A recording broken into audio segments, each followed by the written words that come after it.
Hello aspirants, I hope कि आप सब लोग बिल्कुल ठीक हैं और भी अच्छे से पढ़ रहे हैं, अच्छे से मेहनत कर रहे हैं। ये एक व्लॉग होने वाला है जो कि एक स्टडी व्लॉग होने वाला है and it is going to be a week in my life, one of the most hectic weeks in my life, because इस हफ्ते मैं आपको दिखाऊंगी कि मेरे कॉलेज एग्ज़ाम्स थे और किस तरीके से मैंने सारी चीज़ें मैनेज करी। ऑब्वियसली सब कुछ अच्छा नहीं होता है, बहुत सारे डाउन पॉइंट्स भी आए जब आई वॉज एग्जॉस्टेड, बट फिर भी मैंने थोड़ा थोड़ा मेहनत करके निकाल ही लिया। और फिर मैं आपको ये भी बताऊंगी कि मेरे एग्जाम्स कैसे गए। So come and join with me in this fun vlog. और अगर आपको मेरा व्लॉग पसंद आए तो please like, share and subscribe. मेरे वीक की शुरुआत होती है मेरे कॉलेज जाने से, जब मैं कॉलेज गई और मैं अपना एडमिट कार्ड कलेक्ट करके लाई थी। And doing vlog in college it's impossible for me, so इसलिए हम सड़क का ही व्लॉग बना लेते हैं। आई एम सॉरी, बहुत ज़्यादा शेक हो रहा था मेरा फ़ोन। ये क्लिप मैं आपको इसलिए दिखा रही हूँ बिकॉज मुझे आप सभी से एक सवाल पूछना है कि क्या चीज़ मेरे संग ही होती है या फिर आप सभी के साथ भी होती है। बिकॉज वेन एवर हम एक रिक्शा लेते हैं तो हम ये सोचते हैं कि हम लोग ना उन पर थोड़ा बर्डन बन रहे हैं, हमारा हमारा जो वेट है वो उनको खींचना पड़ रहा है, तो अंदर से थोड़ा बुरा भी लगता है। बट फिर दिमाग में ये आता है कि यार ये उनका काम है और अगर हम उनके रिक्शा नहीं लेंगे तो फिर कौन लेगा, उनका घर कैसे चलेगा। तो आप सब क्या सोचते हैं इस इशू के ऊपर, प्लीज़ मुझे कमेंट सेक्शन में ज़रूर बताइएगा। घर वापस आते ही मैं पढ़ने बैठ गई थी और मेरा पहला पेपर था इंडियन कॉन्स्टिट्यूशन का, जिससे मैं थोड़ा सा डरती हूँ बिकॉज उसमें आर्टिकल्स वगैरह लर्न करने पड़ते हैं। लेकिन आपकी दीदी ने सारे इंपॉर्टेंट आर्टिकल्स लर्न कर लिए और at the end of the day मेरी शक्ल कुछ ऐसी हो गई थी। I was feeling so tired because college जाना था, उसके बाद पढ़ना था, फिर अगले दिन दोबारा एग्ज़ाम था। So I was totally tired, but कोई नहीं, सह लेंगे। मैं आज अपना पेपर अभी अभी देकर आई हूँ and it's right now 12 o'clock। But अच्छा हुआ पेपर, मैं कहूँगी अच्छा हुआ। It was nice, it was good. उम्मीद थी उसके हिसाब से हुआ है, सो आई एम हैप्पी टुडे। लेकिन कल मेरा फिर से कंटिन्यू एग्ज़ाम है इंग्लिश का। इंग्लिश माइनर मिलता है हम यूपी वाले बच्चों को। और आज आपको एक चीज़ बताती हूँ, माइनर के लिए मैंने कुछ नहीं पढ़ा। I am just being very honest with you, I have not read anything about minor, बहुत ही कम। It is not going to be much difficult, right. और after tomorrow I have another political science exams, Western thinkers ka. If you are PSR optional people, you can understand what I am saying. So I have that exam day after tomorrow. उसकी तैयारी भी करनी पड़ेगी because बहुत कम time होगा मेरे पास। But let's do it together, right? Please ignore my look. I know I look like an potato, but समझ सकते हैं आप।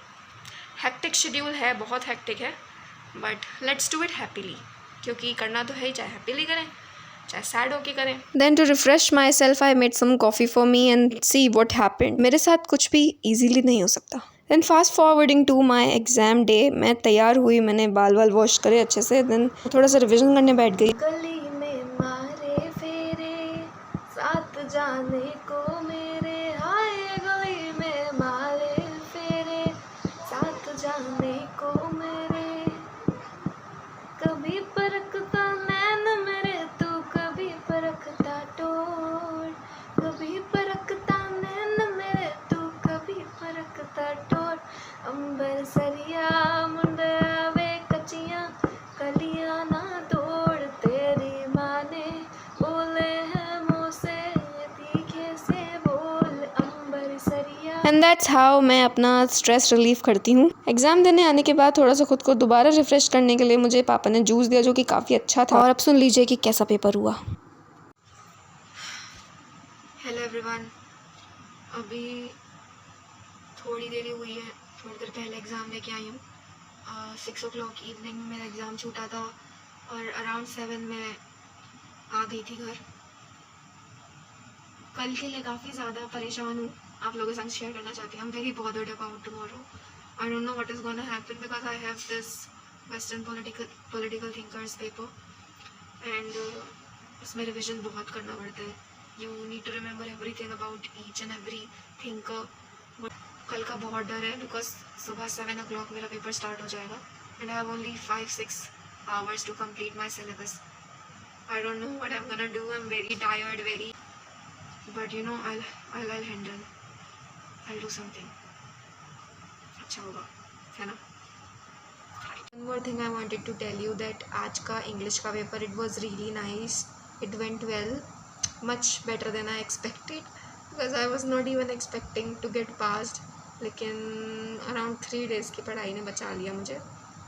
मतलब स्मार्ट वर्क अगर आप कर रहे हैं so it's gonna save you, yes.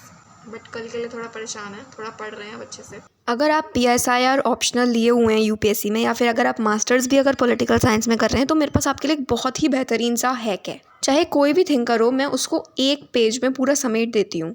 तो मैं क्या करती हूँ, मैं सबसे पहले ना उसका बर्थ डेट लिखती हूँ, देन उसके बाद मैं उसकी मेन बुक्स वगैरह लिखती हूँ, और फिर उसकी मेन आइडियोलॉजीज़ को बहुत ही छोटे जिस्ट में ओनली कीवर्ड्स लिखकर समेट देती हूँ। जैसे कि आप देख सकते हैं कि यहाँ पे मैंने आइडिया ऑफ स्टेट लिखा है एरिस्टोटल का। वो स्टेट के ओरिजिन को क्या मानते थे, वो स्टेट का नेचर क्या मानते थे, वो सारी चीज़ें मैंने यहाँ लिख दी हैं, और उसी से लिंक करके मैंने बाकी थ्योरीज़ और बाकी आइडियाज़ भी लिख दिए हैं। जैसे यहाँ मैंने थ्योरी ऑफ जस्टिस लिखी है, जिसमें उनके 2 कॉन्सेप्ट थे, वही 2 कॉन्सेप्ट मैंने यहाँ बहुत ही शॉर्ट में लिख दिए हैं।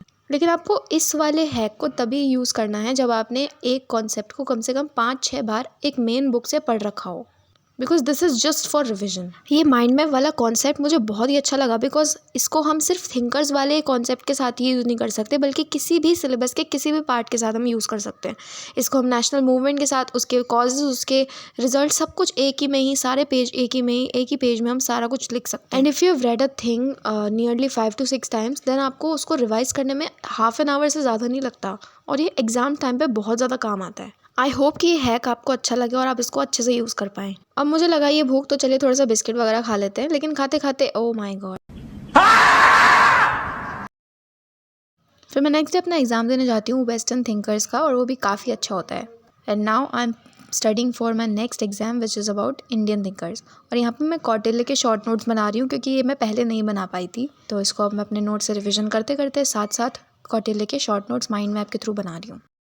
एंड फाइनली मेरे नोट्स हो चुके हैं ready, so you can see कि मैं किस तरीके से बनाती हूँ। अभी भी ये पूरे नहीं है, इसमें भी मैं और कुछ काफ़ी चीज़ें ऐड करूँगी। हो चुकी है शाम, लगाई है भूख, तो चलिए खाते हैं थोड़े से पोहे जो मम्मी ने बड़े ही अच्छे से बनाए थे, लेकिन मैंने आपको दिखाने के चक्कर में I created a mess again. Congratulations to me. कोई नहीं, सह लेंगे।